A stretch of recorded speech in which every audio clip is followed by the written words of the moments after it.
Go to your TV settings. You can see the settings icon there.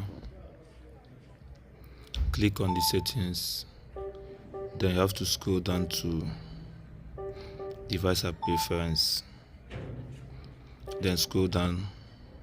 You will see language, keyboard, storage. Scroll down, you will see reset. Click on the reset option on the screen. You will see factory data reset.